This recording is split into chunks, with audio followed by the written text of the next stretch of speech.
भूषित करान नवनीरदाभात पीताम्बरादरुण बिंबफलादरूष्ठा पूर्णेन्दु सुंदर मुखादर विंद नेत्रा कृष्णात् परं किमपि तत्त्वमहं न जाने गोधूलधूषित कोमल गोपवेशं गोपाल बालक सतैर्नम्यमानं सायं तने निज गृहे पशुवन्दनार्थं गच्छन्तमच्युत शिशुं प्रणतोऽस्मि नित्यं वरहापीडं नटवरवपुः कर्ण्यो कर्णिकारं बिभ्रदवासः कनककपिशं वैजयन्ती जामानं रन्ध्रान् वेणोरधर सुधिया पूरयन् गोपवृन्दै बृन्दारण्यं स्वपदरमणं प्राविशत गीतकीर्ति अहोवतीयं स्तनकालकूटं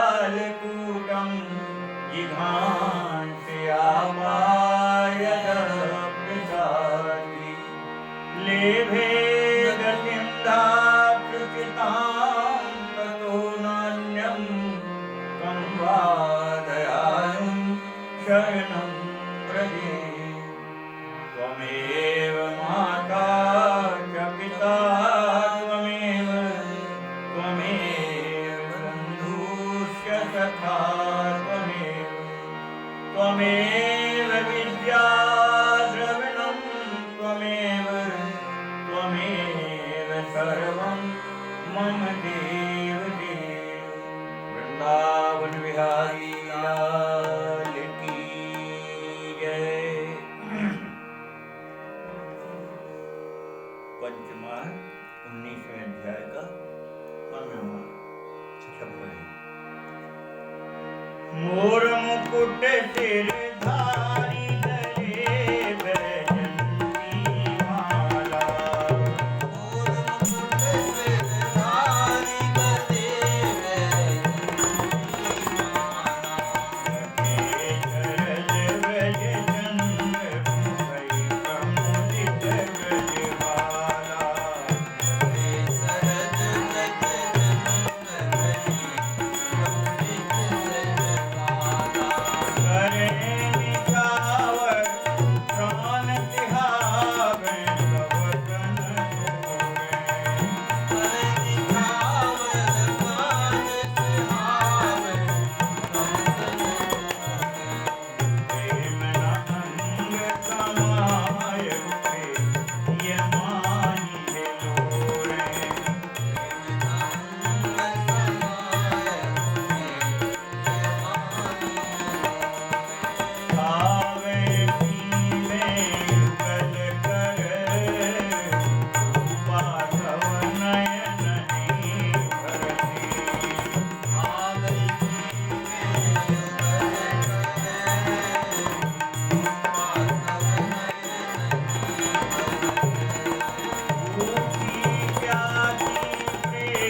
गोपियां लाली जी सब व्याकुल हैं कन्हैया के वियोग में, मूर्छित हो करके गिरते हैं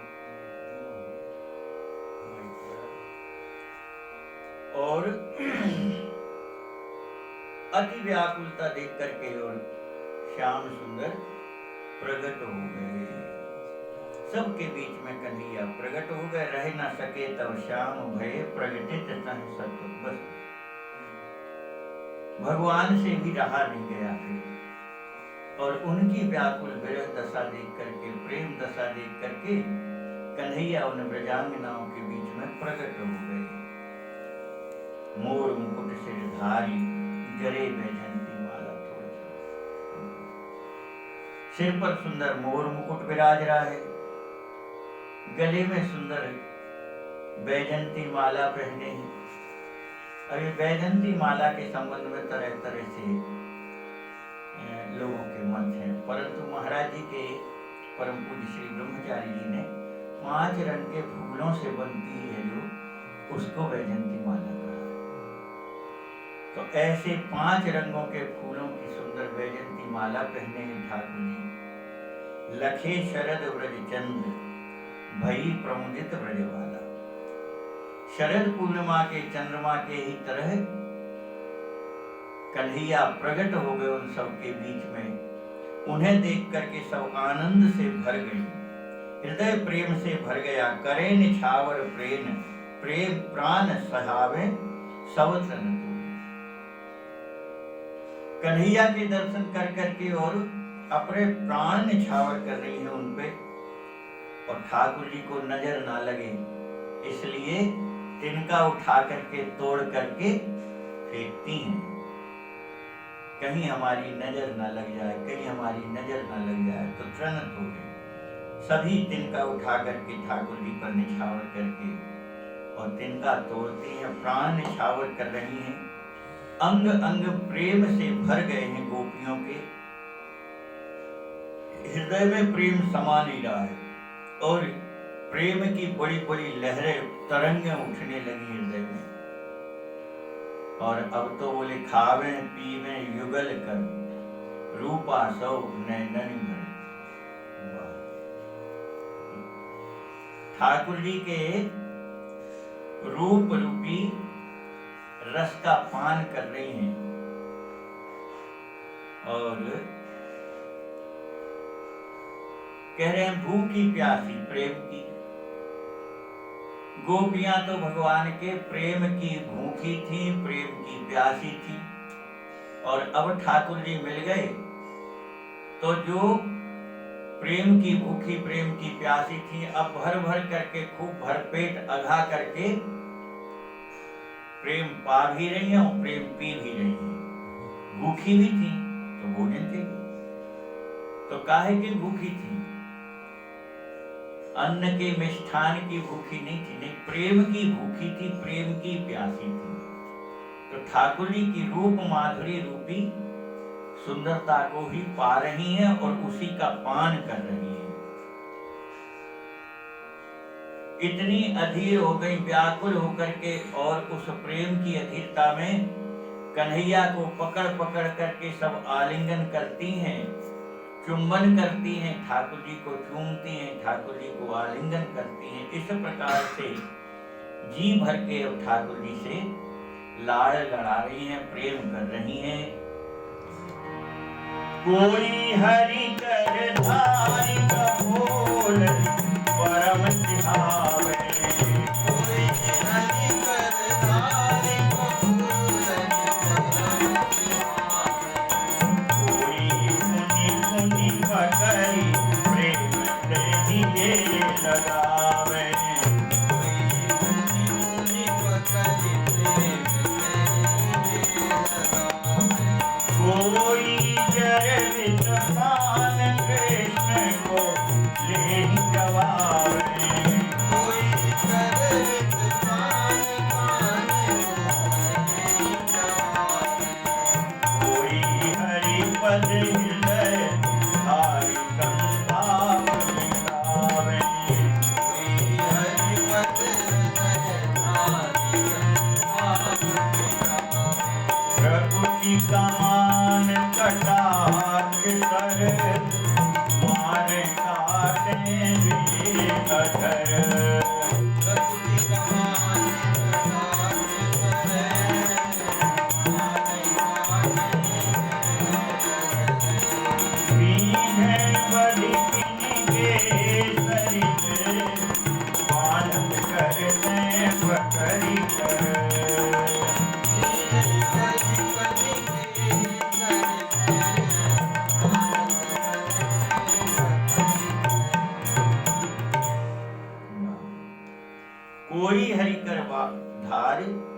कपोलनि परम से आ।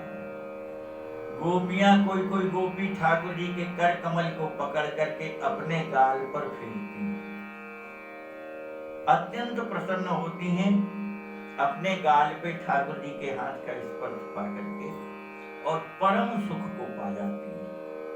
और कोई कोई बोले कोई पुनि पुनि पकड़ी प्रेम ते ये लगावे, और कोई कोई गोपी तो पकड़ करके वो हृदय से चिपका करके रह जाती ठाकुर जी को आलिंगन में, दोनों भुजाओं में भर के आलिंगन करती है, हृदय से लगा करके रह जाती है।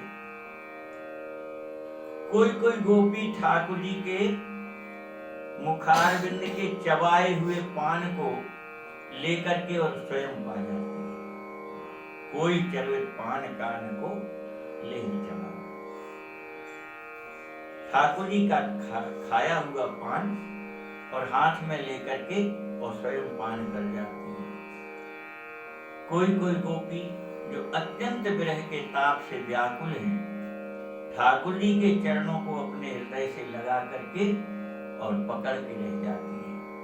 ठाकुर जी के चरण हृदय से लगते हैं तो बड़ा सुख मिलता है उनको, बहुत आनंद मिलता है।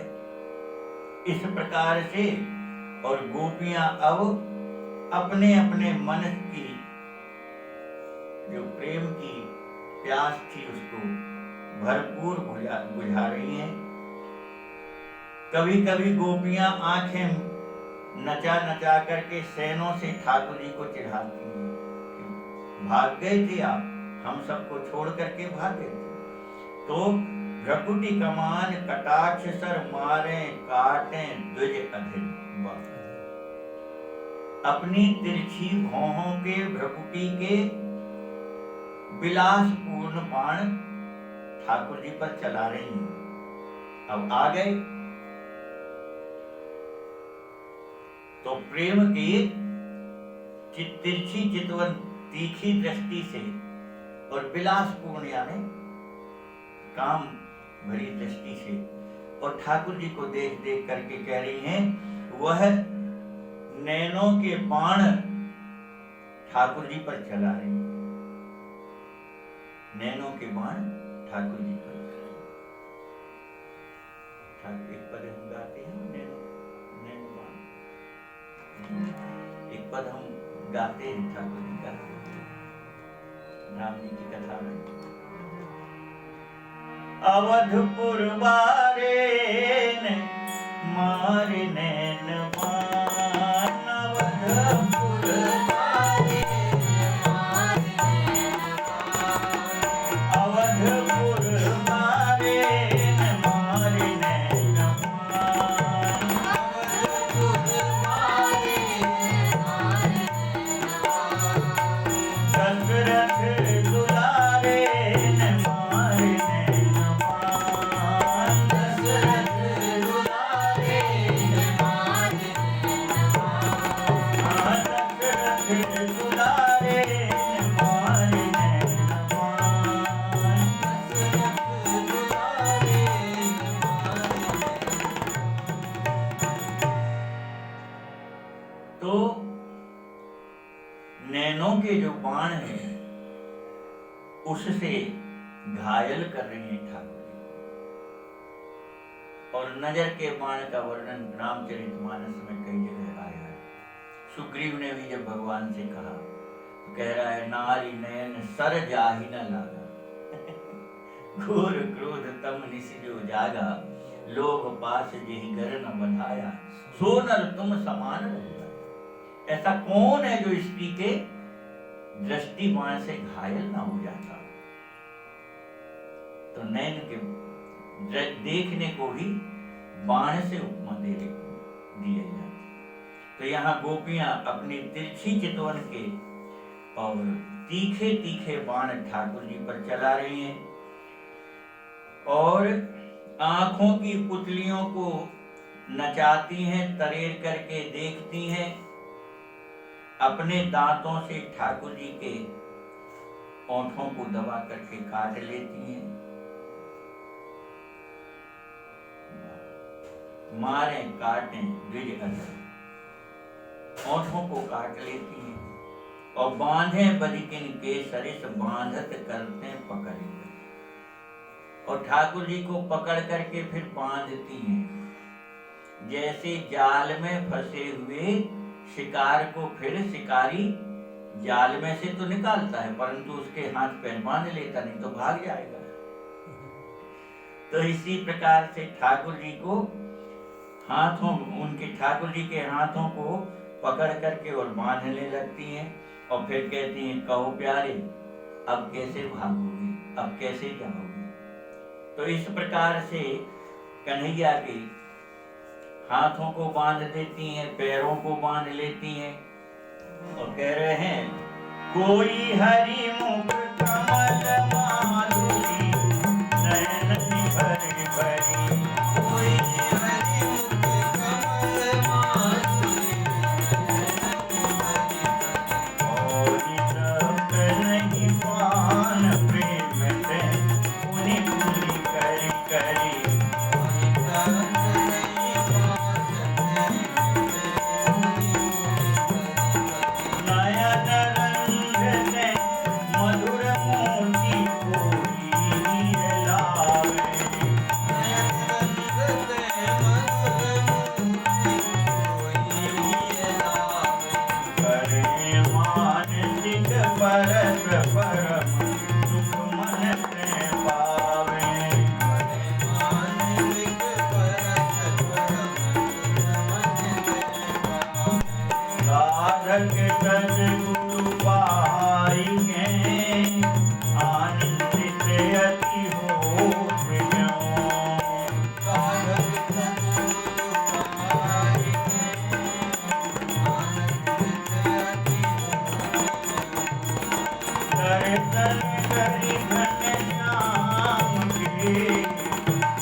सबका अपना अपना भाव है। तो कोई कोई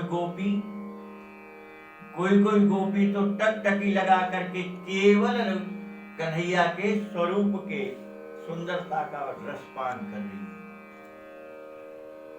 पलकों ने गिरना बंद कर दिया, पत्थर की मूर्ति बनी टकटकी लगा करके ठाकुर जी के दर्शन कर रही है कोई, और दर्शन करके तृप्त भी नहीं हो रही है, हो ही तृप्त नहीं। पान प्रेम तय पुनि पुनि करी, बार बार टकटकी लगा करके देखती है, परंतु प्रेम से तृप्त नहीं हो रही है।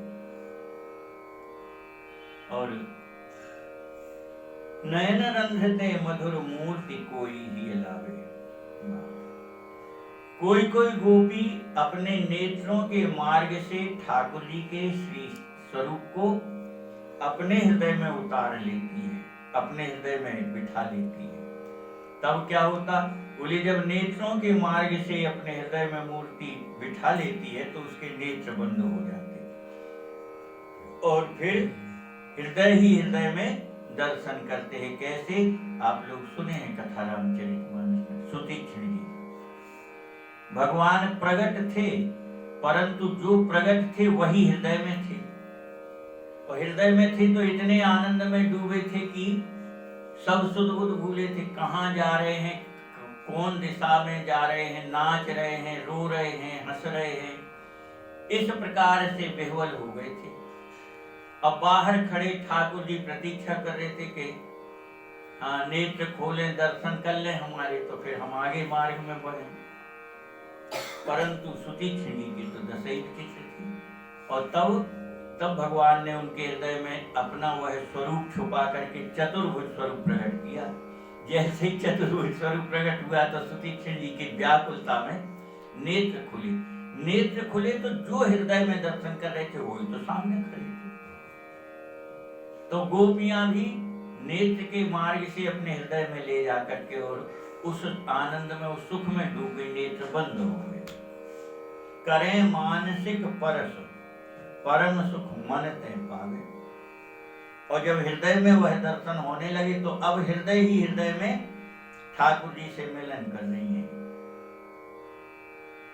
और मन ही मन वह आनंद और सुख ले रही हैं। वाह दशा भूली हैं, नेत्र बंद हैं, हृदय के ध्यान में ठाकुर जी से मिलन कर रही हैं, ठाकुर जी का स्पर्श पा रही हैं और उनके साथ तरह तरह की क्रीड़ा कर रही हैं। मानो कोई प्रेमी प्रेमास्पद और भवन में दरवाजा लगा करके, पलक रूपी किवाड़ लगा करके भीतर ही भीतर बंद होकर के और यह लीला कर रहे हो। ऐसी गोपियों की दशा हो गई।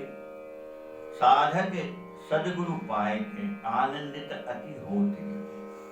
कितनी आनंदित हो रही हैं तो महाराज श्री लिखते हैं, जैसे कोई साधक भगवान की प्राप्ति के उद्देश्य से कोई साधक और ऐसे ब्रह्मनिष्ठ संत को पा जाए तो ब्रह्मनिष्ठ संत को पाने पर उस साधक का सब कुछ सफल हो जाता, फिर कुछ शेष ही नहीं रह जाता। और उस साधक का जो आनंद होता है, उसका जो सुख होता है, वो वाणी का विषय नहीं। क्यों? वो उसको फिर उस ब्रह्म का सुख मिल जाता। तो मिलता किसके माध्यम से? कोई ब्रह्मनिष्ठ सदगुरु मिल जाए उसको, तो वो उस परमानंद का सुख पा जाता, आनंद पा जाता है।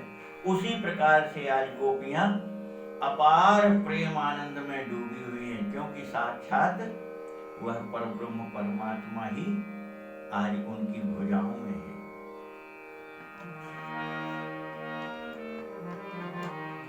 ले सब सखियन संग श्याम सरिता तट आए,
संग श्याम सरिता तट आए। अब उस कुंज से निकल करके और ठाकुर जी गोपियों सहित चलते चलते पुनः यमुना जी के किनारे आ गए। और यमुना जी के किनारे जब आए तो वहां आस पास में लगे हुए सारे फूल खिल रहे थे। कुसुम कुंद मंदार कुमुदनी लखी हर्षा। गोपियों से ठाकुर जी को आए हुए देख करके मानो सारे फूल प्रसन्न हो गए, खिल गए। बेला है, कुंद है, कुमुदनी है, मंदार है, ये सारे फूल मानो ठाकुर जी के दर्शन करके प्रसन्न होकर के खिल गए हैं। उस समय पुलिन की शोभा को क्या कहना। और कालिंदी निज करन बिछाई बालू सुकुमार। वहां यमुना किनारे की जो बालू है, रेत है, इतनी कोमल, ऐसी गुदगुदी कोमल कि क्या कहें। ऐसा लग रहा था मानो यमुना मैया ने स्वयं ही अपने हाथ से वह बालू ठाकुर जी की लीला करने के लिए आज बहिया से संभाल करके बिछाई हुई है। ऐसी कोमल बालू बिछाई है। आसन हित पट प्रिया अंग को डारो ते धर। ऐसे लगता था मानो कन्हैया के बैठने के लिए, और प्रिया जी ने अपनी ओढ़नी को ही उस पर बिछा दिया। रेत कैसे लग रही थी वहां की, मानो प्रिया जी ने अपनी ओढ़नी ठाकुर जी के बैठने के लिए बिछाई, क्योंकि ये भी प्राण प्रिया है, यमुना महारानी पटरानी है ठाकुर जी। तो ऐसे लग रहा था मानो यमुना पटरानी जी ने अपनी ओढ़नी बिछाई हो, ठाकुर जी को बैठने को आसन दिया हो। और तह बैठे राधा रमन ब्रज बनितन के बीच में, तब ठाकुर जी उन गोपियों के सहित वहां उस बालू में सुंदर आसन पर बैठ गए। कह रहे हैं सने पदुम पद सखिन की कुछ कुमकुम की कीच में। सखियों के कुछ कुमकुम का जो ठाकुर जी के चरणों में लग गए। क्यों? उनके चरण अपने हृदय से लगा करके चिपटा करके रह गई थी, तो उनका लगा हुआ कुमकुम जो है वह चरणों में लग गया है। तो ठाकुर जी के चरण सने हुए हैं। सने पदुम पद सखिन की कुछ कुमकुम की कीच में। उस कुमकुम में ठाकुर जी के चरणारविंद रंग गए हैं। ऐसे सुंदर चरण के दर्शन हो रहे हैं। और गोपियां फिर व्यंग कर रही हैं ठाकुर जी से, कह रही हैं पूछे करी के व्यंग श्याम एक बात बताओ।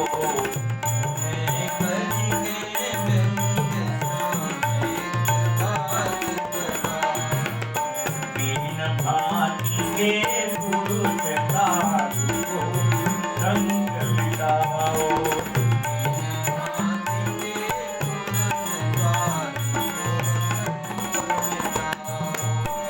एक प्रेम से लखी करही प्रेम दूसर, एक प्रेम लख करही प्रेम दूसर बिनु प्रेम।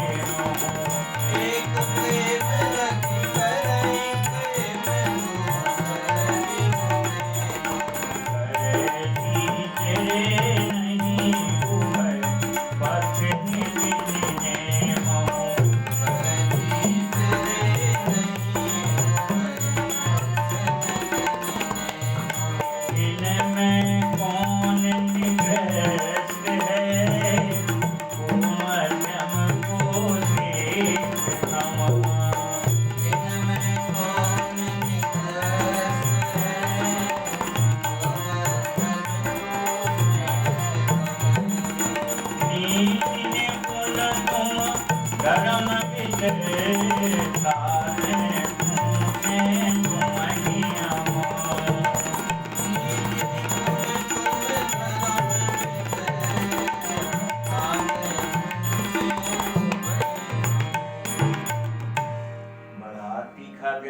गोपियों ने बोले कन्हैया एक बात पूछे। बोले हाँ गोपी पूछो।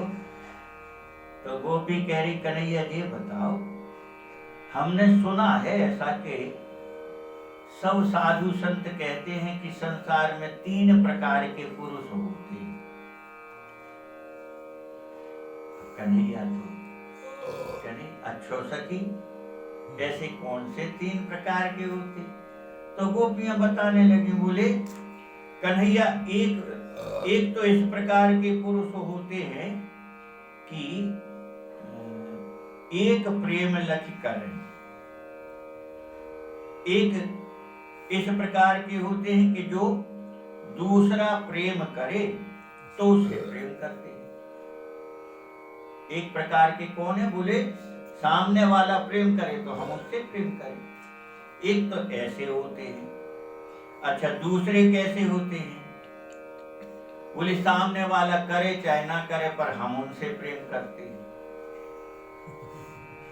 सामने वाला प्रेम करे और चाहे ना करे उसकी परवाह नहीं करते वो कि ये हमें प्रेम करे, नहीं वो ही प्रेम करते हैं। तो दूसरा इस प्रकार के ऐसे भी लोग होते हैं जो स्वयं प्रेम करते, सामने वाले से अपेक्षा भी नहीं करते कि वह हमें प्रेम करे। अब बोले तीसरे वो होते हैं जो दोनों प्रकार के भाव में समान भाव रखते हैं। कैसा? प्रेम ना करने पर भी प्रेम करते, वो तो एक हो गए। और तीसरे वो जो किसी से प्रेम ही नहीं करते, कोई प्रेम करे तो नहीं करे, और कोई करे तो नहीं करे, तो नहीं करे तो भी प्रेम करते ही नहीं है, तो करने को सवाल ही नहीं। हाँ। तो ना खुद से करते हैं और दूसरा उनसे करे तो उनसे भी नहीं करते, तीसरे ऐसे होते हैं। तो गोपियां कह रही, कन्हैया जी बताओ, तुम तो बड़े धर्मज्ञ हो, नीति निपुण। गोपी कह रही है, नीति निपुण तुम धर्मविद, तुम धर्म के मर्मज्ञ हो, नीति जानते हो, नीति में निपुण हो। तो तुम ही बताओ, इन तीन प्रकार के लोगों में उत्तम कौन सा होगा, मध्यम कौन सा होगा और निम्न स्तर का कौन सा होगा? ठाकुर जी समझ गए, इन्हें तो आज बड़ा जाल बिछा करके प्रश्न किया है। ठाकुर जी मुस्कुराते हुए कहने लगे,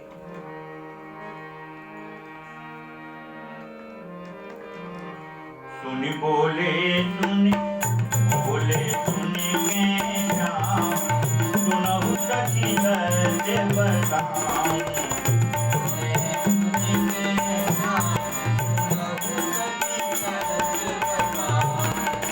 नीति धर्म को मरम यथावत तुम्हें सुनाऊं।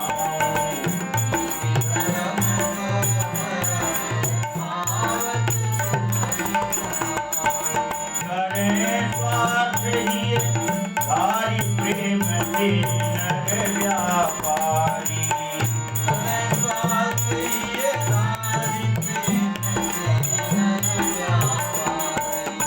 गनी कहाँ सौहार प्रेम है वह व्यवहारी।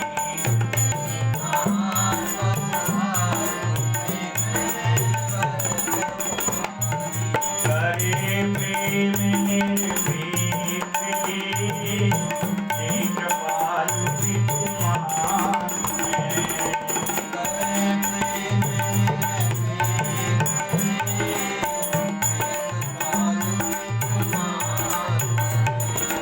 कहाँ धर्म के सब रहते, बंधु भजते साथ हैं।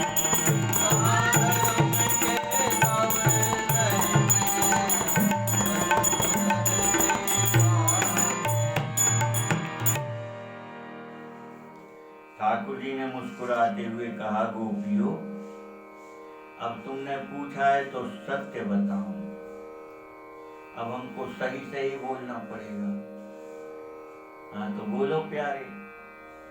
तो कन्हैया बोले, नीति धर्म को मरम यथावत तुम्हें सुनाओ। नीति और धर्म का भेद क्या है, मर्म क्या है, आज हम तुम्हें बताते हैं। गोपियां बड़े ध्यान से, हाँ सुनाओ, बैठ के सुनाओ। ठाकुर जी बोले, करें स्वार्थ ही धारी प्रेम ते नर व्यापारी। तुम लोगों ने जो कहा कि एक वो होते हैं जो खुद प्रेम करते हैं और सामने वाला प्रेम करे तो करते हैं। खुद कब प्रेम करते? जब सामने वाला प्रेम करे तो उससे प्रेम करते हैं। सामने वाला नहीं करता तो वो नहीं करते। तो बोले, ठाकुर जी ने कहा, गोपियों, ऐसा जो पहले तुमने कहा कि जो एक वो होते हैं कि सामने वाला प्रेम करे तो उनसे प्रेम करते हैं, तो यह तो व्यापार है, प्रेम थोड़ी है। व्यापार में क्या होता? तुम धन दो हम तुम्हें वस्तु देंगे, तुम वस्तु दो हम तुम्हें धन देंगे। तो किसी चीज के बदले कोई चीज लेना देना, ये तो व्यापार है। तो कोई प्रेम करे तो हम प्रेम करें, तो ये तो स्वार्थ भरा हुआ, ये प्रेम थोड़ी हुआ, ये तो व्यापार हो गया। करें स्वार्थ ही धार। क्यों? प्रेम करे तो उससे प्रेम करता है तो इसका तात्पर्य है कि उसका कहीं ना कहीं कोई स्वार्थ होता है तो करता है। और सामने वाला प्रेम करे और हमारा स्वार्थ नहीं हो तो हम काय को करेंगे। तो सामने वाला प्रेम करे तो कौन व्यक्ति उससे प्रेम करता है? जिसका उससे स्वार्थ होगा। तो ऐसा स्वार्थमय प्रेम यह तो प्रेम नहीं है, प्रेम ते नर व्यापारी। ये तो शुद्ध व्यापार है कन्हैया ने कहा। और नहीं तहां सौहार्द, प्रेम है वह व्यवहारी। ठाकुर जी बोले वह व्यापार है, प्रेम तो है ही नहीं है। बोले महाराज प्रेम कर रहे हैं तो बोले वह केवल व्यवहारी दिखावट है, उसमें प्रेम नहीं है। वह तो एक जगत व्यवहार में दिखावा है।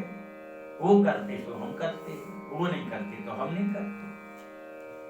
तो यह प्रेम नहीं है, ये तो जगत का एक व्यवहार है जिसे हम प्रेम कह देते, पर प्रेम नहीं होता। और करे प्रेम निरपेक्ष जे ते कृपालु पितु मातु।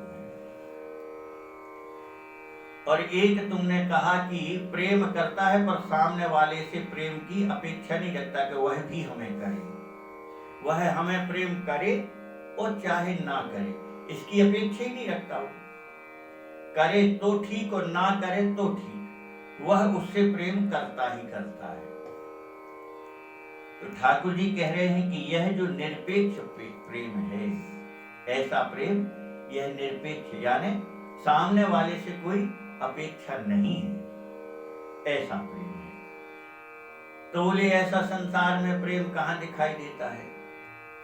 तो कह रहे हैं माता पिता ते कृपालु पितु मातु। माता पिता अपने बालकों से कुछ अपेक्षा रख के प्रेम नहीं करता है।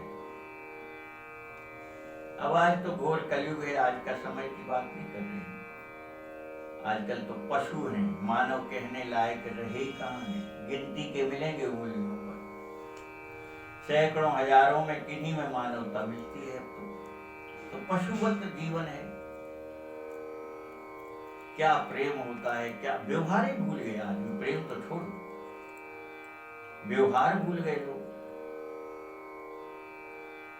तो ऐसे लोग क्या समझेंगे इस प्रेम?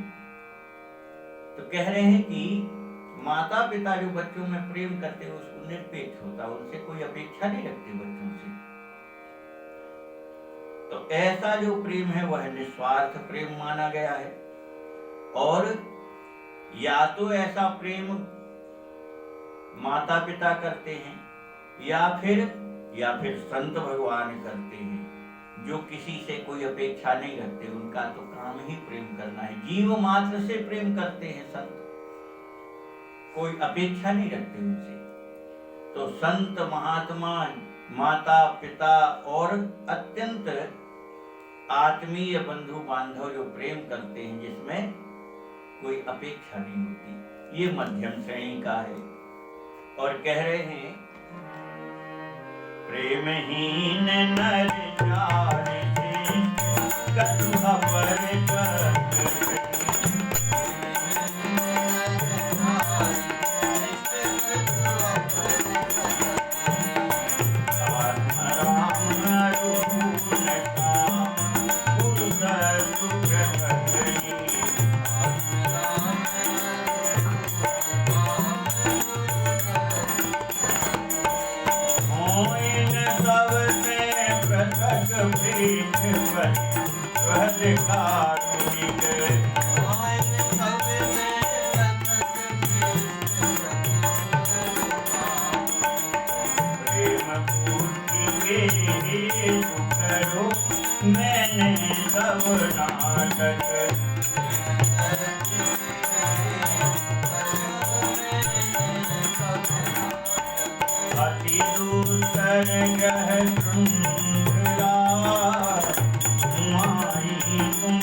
मोह मोरी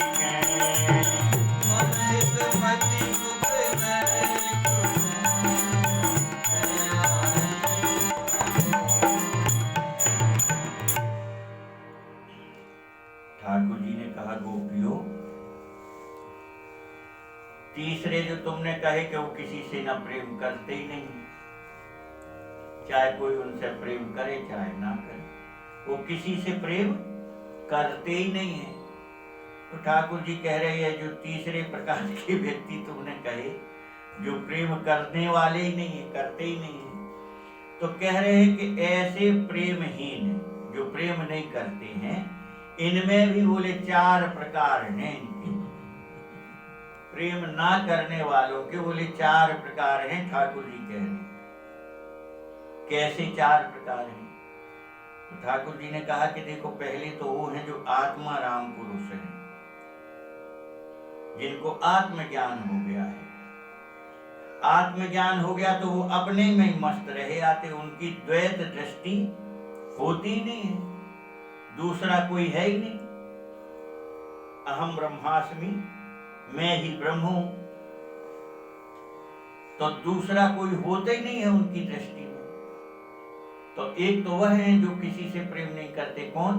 आत्माराम, आत्मज्ञानी, जिनको अपना स्वरूप का ज्ञान हो गया है। हम कौन हैं? हम वही हैं जो आनंद सिंधु सुख राशि, हम वही हैं, ऐसा जिनको आत्मज्ञान हो गया। तो बोले पहली तो एक तो वह है 4 प्रकार में जो प्रेम नहीं करते, ये प्रथम है। दूसरे कौन से हैं? बोले वो पूर्ण काम जो कृतकृत्य हो गए हैं और उनकी अब कोई कामना ही नहीं है। अब जब कामना ही नहीं है तो कहाँ का प्रेम करेंगे, किससे प्रेम करेंगे? कोई काम ही नहीं है, कामनाएं समाप्त हैं। अतः प्रेम न करने वालों से प्रेम और ना ही घृणा करने वालों से घृणा। उनकी कोई कामना नहीं होती, इसलिए प्रेम करने वालों से भी प्रेम नहीं करते, और घृणा करने वालों से घृणा भी नहीं करते। उदासीन रहते सबसे, सारे संसार से उदासीन रहते। कोई उनसे प्रेम करे तो वो भले करता है, वो नहीं करते। कोई उनसे घृणा करे तो इसका मतलब ये नहीं कि प्रेम नहीं करते तो घृणा करते नहीं, कोई उनसे घृणा करे तो भले करते रहे, वो उससे घृणा भी नहीं करते, उदासीन रहते हैं। उदासीन नित रहिए गुसाई, खल पर हरिये स्वान की नाई। ये दूसरे नंबर के हो गए। और कन्हैया कह रहे हैं कि गोपियों तीसरे नंबर के होते हैं जो किसी से प्रेम नहीं करते। वो कौन तीसरे नंबर के हैं? बोले वह हैं तीसरे नंबर के जो गुरु द्रोही हैं। तीसरे नंबर के कौन है? जो गुरु द्रोही हैं, जो केवल तनिक से स्वार्थ के लिए अपने गुरुजनों से भी घात कर जाते हैं, शत्रुता कर लेते हैं, उनसे बैर मान लेते हैं। काय के लिए? अपने तुच्छ स्वार्थ के लिए अपने गुरुजनों को भी धोखा दे देते हैं, उनका त्याग कर देते हैं, उनसे शत्रुता मान लेते हैं। और ऐसे जो होते हैं वह सब पर संदेह करते हैं, किसी पर भरोसा नहीं करते। कहते ना भैया हमें तो अपने सगे को भी भरोसा नहीं है। ऐसे भी आपने सुने होंगे लोगों को कहने लगे हमें अपने बाप पे भरोसा नहीं है। हमने तो यहाँ तक कहते सुना। लोग बात आवेश में आकर के ऐसा कह जाते हैं, उनको ये होश नहीं रहता हम क्या कहें। बोले हमें तो अपने बाप पे भरोसा नहीं है, तुम पे काय करेंगे लोग। तो ये तीसरे नंबर के हैं जो सब पर संदेह करते, शंका करते, किसी से भी वो विशुद्ध प्रेम तो छोड़ो, साधारण प्रेम भी नहीं करते। विशुद्ध प्रेम का होना तो बहुत बढ़िया, साधारण प्रेम भी नहीं करते वो उनसे। तीसरे नंबर के ऐसे होते हैं। और ठाकुर जी बोले गोपियों एक चौथे नंबर के भी होते हैं। ये चौथे नंबर के कौन होते हैं? बोले गुरु द्रोहियों से भी बढ़ के हैं, पृथक हैं। ये जन्मजात उपकार करने वाले की, उपकार की तो छोड़ो, नहीं जन्मजात इनका स्वभाव होता क्या? उपकार करने वाले का अपकार करना। चौथे नंबर के कौन है? बोले उपकार करने वाले का भी अपकार कर देना, वर्तमान में भरे रखे।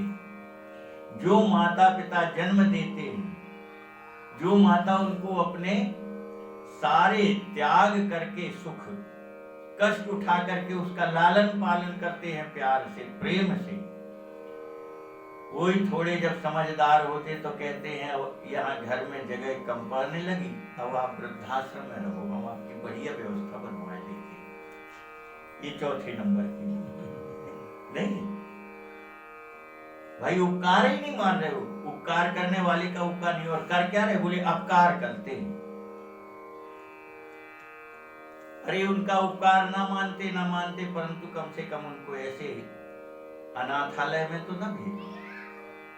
उन्होंने तुम्हारे लिए कितना किया, परंतु बोले चौथे नंबर के ऐसे होते हैं जो उपकार करने वाले का सदा अपकार करते रहते हैं, अपने उपकारी के प्रति कभी ना तो कृतज्ञता प्रकट करते हैं और ना ही अपने गुरुजनों की कभी सेवा करते हैं, ना माता पिता की सेवा करते हैं, ना गुरुजनों की सेवा करते हैं, और ना ही उनमें किसी प्रकार का आदर भाव रखते हैं।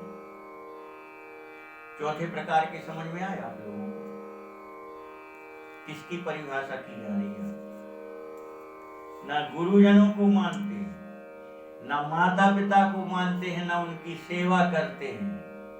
तो भगवान शंकर जी कह रहे हैं, माँ नहीं मातु पिता नहीं देवा, साधुन सन करवा वही सेवा, तिनके जे यह आचरण भवानी, ते निश्चर जानहु सब प्राणी। ये चौथे नंबर के जो हैं ये राक्षस हैं, निशाचर हैं। क्यों? अपने माता पिता, अपने गुरुजनों को भी, उनका भी उपकार तो ठीक है, नहीं उनका भी अपकार करते हैं। और भरा पड़ा है इतिहास, कंस ने अपने ही पिता को कारागार में डाल दिया, खुद राजा बन बैठा। ये सब क्या है? राक्षसों के संस्कार। तो चौथे नंबर के कह रहे हैं कि ऐसे जीव ये सब प्रकार से कृतघ्नी है, कृतघ्नी जीव कही गई है। कन्हैया ने कहा, सखियो पर इन चार में से भी हम परे हैं। हमने जो गिनाए तो 3 प्रकार के और 4 जे, तीसरे में जो 4 भेद गए, बोले ऊपर के वो 2 भी नहीं, और नीचे तीसरे में जो हमने 4 भेद गए, बोले हम उन सबसे परे हैं, तुम हमारी गिनती उनमें मत कर लेना। नहीं तो कहो कि चलो पहले ही नंबर में तुम्हारी गिनती कर लें, के दूसरे में, तो बोले हमारी गिनती इनमें नहीं है, क्योंकि व्यंग किया था गोपियों ने, इसीलिए पूछा था। और ठाकुर जी ने सब परिभाषा समझा के और फिर बता दिया कि सखियो हमें इनमें मत समझना, हम इनसे परे हैं। क्यों? बोले जीव मात्र पर हम कृपा करते हैं, जीव मात्र पर हम दया करते हैं, संपूर्ण जीव मात्र का केवल हित करना ही हमारा एक कार्य होता, किसी जीव के अहित का हम विचार नहीं करते, जीव के केवल हित कल्याण का ही हम विचार करते हैं। और इसलिए हम परम कृपालु हैं, परम दयालु हैं। तो गोपियों ने कहा, अच्छा इसीलिए अंतर ध्यान हो गए थे आपका इसीलिए हम सबको कष्ट देने अंतर ध्यान हो गए थे आप। तो ठाकुर जी कह रहे हैं कि अरे प्यारी सखियो तुम समझ नहीं सकी। वाह, कितना सुंदर शब्द लिखा महाराज जी ने।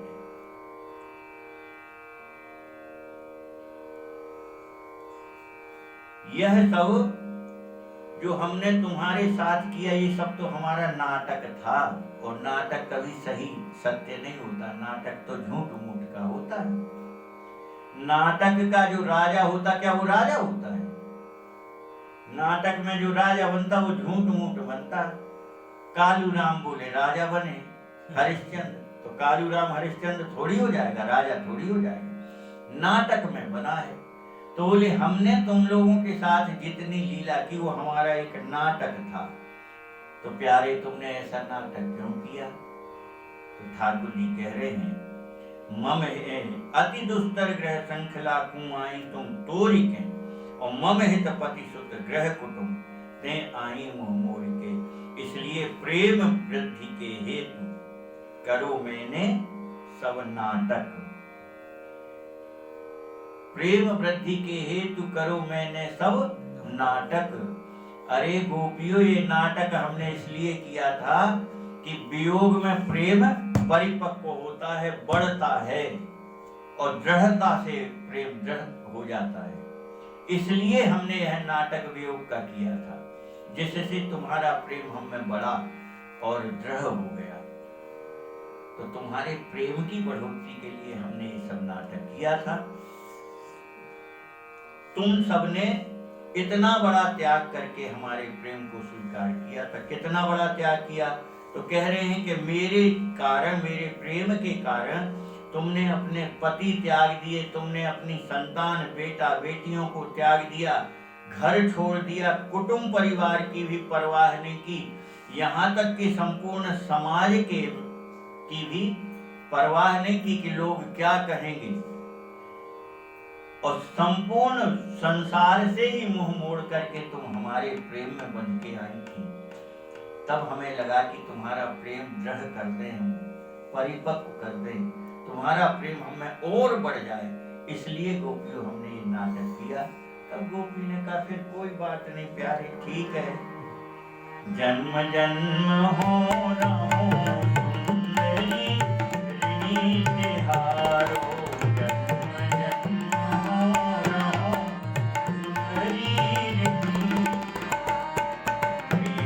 दास मन गयो प्रेम ते मुकारो, दास मन गयो प्रेम ते करी अर्पण सर्वस्व मोहि सुख अतिशय दियो, वस्त्र प्रेम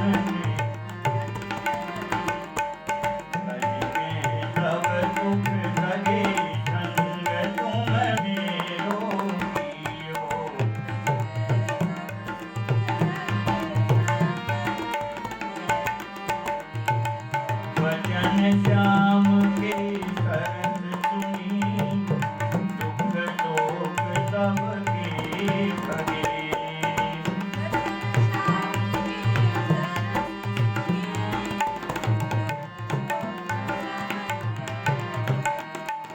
निज करते श्रृंगार हरि, को करिबे लगे।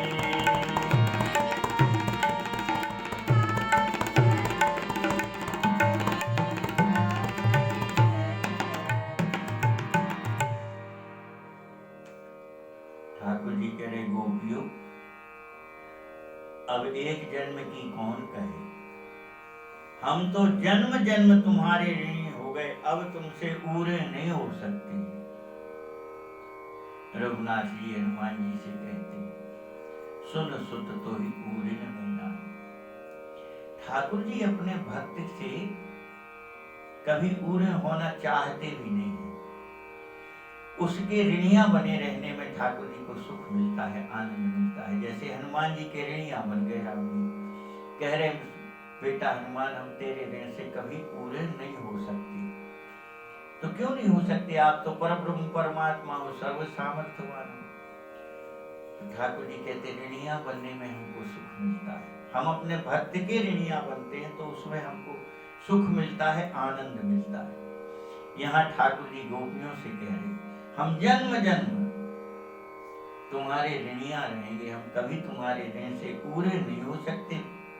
कृत दास बन गए, अरे हम तो तुम्हारे बेमोल के दास हैं, खरीदे हुए गुलाम समझो तुम्हें, हम तुम्हारे खरीदे हुए गुलाम हैं, ऐसे हम तुम्हारे सेवक बन गए हैं। तो अब प्यारी सखियों, तुम सब कृपा करके और प्रेम ते मोह उतारो, अपने प्रेम से अब मुझे अपना लो और मुझे सब प्रकार से तार भी सकती हो, और ऊरे से मुक्त करना चाहो तो कर सकती हो, परंतु हम ऊरे से मुक्त होना चाहते ही नहीं है, इसलिए ऊरे होने ही नहीं चाहते हम तो ऋणी बने रहना चाहते। तो इस प्रकार से ठाकुर जी कह रहे हैं कि तज के सब सुख सगे संग तुम मेरो की। क्यों? क्योंकि तुमने मेरे लिए अपना सर्वस्व त्याग दिया, कुछ भी नहीं रखा। सर्वस्व त्याग दिया यानी हमारे वियोग में तुम प्राण त्यागने, शरीर त्यागने तैयार थी, तो अब बचे क्या? जब शरीर प्राण दोनों ही चले गए तो बचा क्या? तो इस प्रकार से संपूर्ण समर्पण तुम्हारा हमारे प्रति रहा, इसलिए हम अत्यंत प्रसन्न होकर के अब तुम्हारे ही अधीन हैं। और बचन श्याम के सरस सुन दुख शोक सब के भगे। तुमने अपना सर्वस्व त्याग करके मुझे परम सुख दिया है, इसलिए प्यारी गोपियों, अब ऐसा प्रेम और ऐसी बातें सुनकर के कन्हैया की गोपियां भी उस विरह के दुख को भूल गई, जो अभी कितनी व्याकुल थी। प्राणांत कष्ट था, अब मर जाएंगे कि तब मर जाएंगे। ठाकुर जी की ऐसी प्रेम भरी बातें सुनकर के वो उस दुख को तो भूल गई और इतने आनंद में भर गई, इतने आनंद में भर गई कि ठाकुर जी के अंग का साथ पाकर के सारे मनोरथ पूरे हो गए। तो बहुत आनंद से भर के उनका शरीर जो है रोम रोम खिल रहा था और अत्यंत प्यारी मधुर वाणी में ठाकुर जी से चर्चा कर रही थी। तब फिर ठाकुर जी ने और निज करते श्रृंगार हरि श्री राधा जी को करीबे लगे, ऐसा कह के और ठाकुर जी अब लाडली जी का श्रृंगार करने लगे अपने हाथ से। किशोरी जी बैठी हैं, सखियां घेर घेर के बैठी हैं ठाकुर जी के, और तब ठाकुर जी किशोरी जी का श्रृंगार करने लगे। तो परसि परस पर पुलक अग अंगनि होवे, परसि परस पर प्रेम पुलक रति प्यारी हरि रूप देह की सुधि बुद्धि होवे।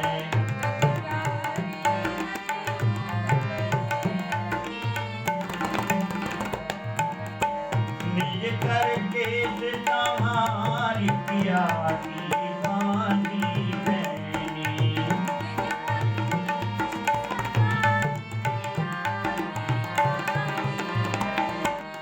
हाल तिलक दिल दिबुक अधर रंग रंगी सुनैनी।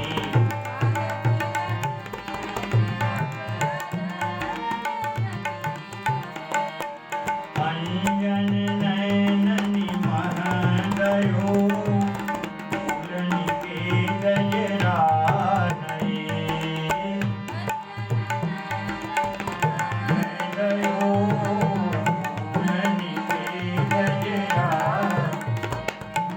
पहराए उर्कठी करनी, बिरासी मुख महंगये।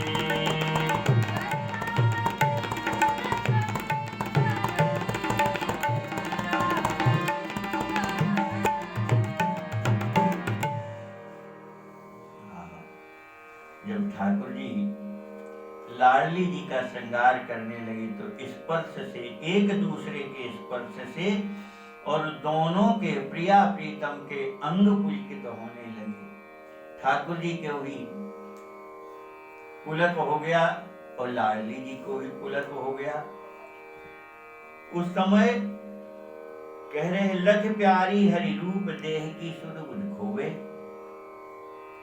लाडली जी ने जब कन्हैया का यह स्वरूप देखा, वह किशोरी जी का ही श्रृंगार कर रहे थे, तो श्रृंगार कर रहे थे तो ठाकुर जी किशोरी जी के मुंह को देख रहे थे, श्रृंगार कर रहे थे, मुखारविंद को निहार रहे थे। बिना देखे कैसे श्रृंगार होगा। और लाडली जी टकटकी लगाए कन्हैया के मुखारविंद को देख रही थी कि कैसे एक चित्त होकर के हमारा श्रृंगार कर रही है। तो दोनों जन अपने अपने शरीर की सुध बुध खो बैठी। लख प्यारी हरि रूप दे की सुध बुध खो गई,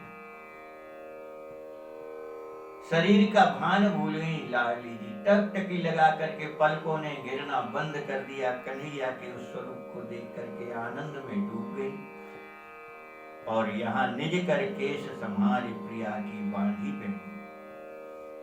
ठाकुर जी ने सबसे पहले लाडली जी के केश संभाले और सुंदर केशों को संभाल करके फिर चोटी गुथी,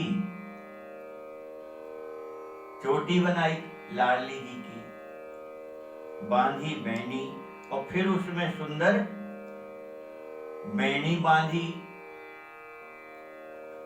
लाडली जी के केशों में। और भाल तिलक और तिल चिबुक अधर रंग रंगी सुनैनी, मस्तक पर सुंदर तिलक पहराया और कह रहे हैं तिल चिबुक। इस श्रृंगार में किसी को हो तो भगवान की कृपा से बहुत अच्छा है, नहीं होता है तो सुंदरता लाने के लिए ठोड़ी पर तिल बनाया जाता है। कहीं भी आप देखेंगे किसी के स्त्री के श्रृंगार जब किए जाएंगे तो सारे मुखारविंद का श्रृंगार करके उसकी ठोड़ी पर तिल बनाया जाता है। क्यों? उससे उसकी सुंदरता बढ़ जाती है, उससे उसकी सुंदरता बढ़ जाती है। कह रहे हैं ठाकुर जी ने बाल तिलक, मस्तक पर तिलक पधराया और फिर ठोड़ी पर छोटा सा तिल भी बना दिया। और अधर रंग रंगी सुनैनी, और अधरों पर सुंदर लाली लगा दी। आजकल जो उनको लिपस्टिक कहते हैं, ये प्रथा नई नहीं है, ये पुरानी है, परंतु इतना है कि उसमें बहुत से रासायनिक वह मिलाने लगे। पहले ऐसा नहीं था, रासायनिक वो नहीं मिलाया जाता था। नहीं, जैसे चुकंदर है, होंठ पे बनाने वाली लाली आप लोगों को बनाना हो तो घर बना लेना, हम आपको विधि बता रहे हैं, है ना। चुकंदर का रस निकाल लो और थोड़े से घी या वैसलीन में उसको मिला दो, वो लिपस्टिक बन गई, लाली बन गई, होंठों पे लगाना, है ना। बिना कोई रासायनिक पदार्थ के बढ़िया घर में बना लगाते, कोई दिक्कत नहीं, आपको कभी कोई नुकसान हो ही नहीं सकता। दोनों खाने की वस्तुएं हैं, दोनों लाभकारी हैं। होंठ पर लगेगी, मुंह के भीतर भी जाएगी तो हानि नहीं होगी, है ना।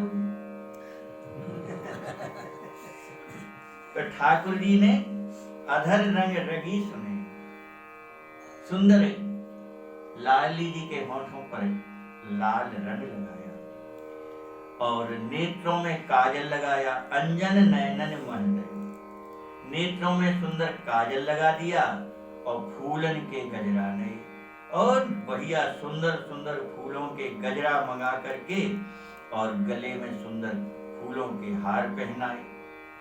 पहराए उर्कटी करधनी, करनी, गले में गजरा पहनाए और फिर कमर में सुंदर करधनी पहनाई और भुजाओं में सुंदर आभूषण पहनाए, फूलों के बनाए हुए, फूलों का ही करधनी बना करके फूलों की करधनी पहनाई, बाजूबंद पहनाए, गजरा पहनाए इस प्रकार से संपूर्ण श्रृंगार करके, और सबसे अंत में श्रृंगार का क्या स्वरूप है, तो सबसे अंत में भक्तमाल में आया ना, सबसे अंत में पान की बीड़ी दी जाती है। तो पान की बीड़ी कन्हैया ने लाडली जी को मुख में पान की बीड़ी दी। इस प्रकार से श्रृंगार किया। और अब आगे की कथा कल श्रवण करेंगे, समय हो गया इसलिए कथा को यही विश्राम करते हैं। लाडली लाल की जय। कल महाराज